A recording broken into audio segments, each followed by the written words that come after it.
Bom dia, gente. É um prazer estar com vocês aqui nesse canal.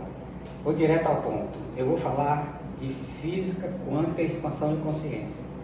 É assim, eu sempre fui curioso e acabei descobrindo tudo. E até falei que não ia falar isso para ninguém, porque muitos vão achar loucura. Mas eu resolvi falar, eu não aguento ficar sem falar isso. É assim, a física quântica, ela sugere que uma parede dessas, ela é sólida, a gente vê ela como sólida, mas no fundo ela tem mais espaço do que solidez. Então, se a gente pegar um microscópio gigante, com capacidade enorme de ponta, de última geração, e colocar aqui, usar toda a sua potência, nós vamos ver, quanto mais a gente vai vendo, primeiro você vai diminuindo, vai vendo as moléculas, depois você vai ver o átomo. Dentro do átomo tem prótons, nêutrons e elétrons. E aí pensava-se que o átomo era a partícula menor, mas depois já descobriram que tem a última partícula encontrada menor que o ser humano encontrou foi o bóson de Higgs. Esse bóson de Higgs, ele foi preciso um acelerador de partículas de 50 km para descobrir esse bóson de Higgs. O bóson de Higgs é o que nós temos de mais moderno em termos de partículas microscópicas, nem digo micro, nanoscópicas ou mais. Primeiro, o ser humano, numa época passada, ele pegou um pedaço de alguma matéria e partiu em vários pedaços pequenininhos e disse: esse é o menor pedaço que a gente pode partir. Depois descobriu que aquele pedaço ainda podia dividir em moléculas. Depois descobriu que podia dividir em átomos. Depois descobriu que podia dividir em quarks, mais e quarks menos, corda, supercorda, enfim, até chegar no bóson de Higgs. Esse bóson de Higgs, ele foi considerado a partícula de Deus, apelidado de partícula de Deus. Por quê? Porque o bóson de Higgs, toda a matéria, tudo que há no universo é feito de bóson de Higgs. A parede, a sua pele, o seu osso, as pedras, as árvores, tudo é feito de bóson de Higgs. Então, a física quântica, ela entende o quê?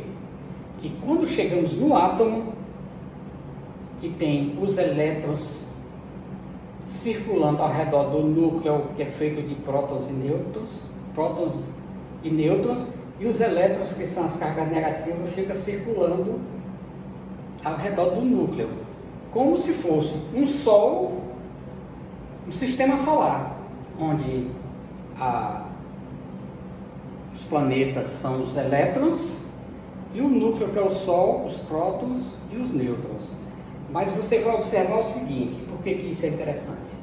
Porque nós percebemos que existe mais espaço, sem ser físico, sem ser sólido, palpável, entre o Sol e os planetas, assim como no átomo também existe mais espaço aberto entre os elétrons e o núcleo. Então essa parede aqui, ela devia ser mais de espaço do que sólida. Então o que a física quântica sugere? Ela sugere que quando nós chegamos nas nanopartículas, existe mais espaço. E isso aqui é sugerido que é uma ilusão, essa parede. É uma coisa que nosso pensamento coletivo é seduzido ou hipnotizado a ver dessa forma, como se fosse no videogame, no jogo, que tem os personagens, que eles acham que lá dentro é sólido, aquelas paredes são sólidas, na verdade eles são apenas parte de uma coisa maior. Então nós aqui também, a física quântica sugere que a gente vive dentro de uma coisa maior. Porque também tem um experimento que diz que a matéria, quando ela é observada, ela se transforma no que o olho do observador quer ver. Tem um experimento, o experimento da dupla fenda. quando ela passa pelas duas fendas, ela se choca na outra parede de frente como matéria, né? E quando tem um observador, ela se comporta como onda, de forma diferente. Então, o que materializa é essa onda, do observador, que causa essa onda. Então, o que materializa as coisas sólidas são a observação do observador, o observador que cria aquela forma. Como isso foi muito bem predefinido no nosso DNA e nessa prisão, que é essa ilusão da realidade, aí a gente está preso a isso, tá bom? Para não ficar muito longo o vídeo, daqui a pouco eu posto mais.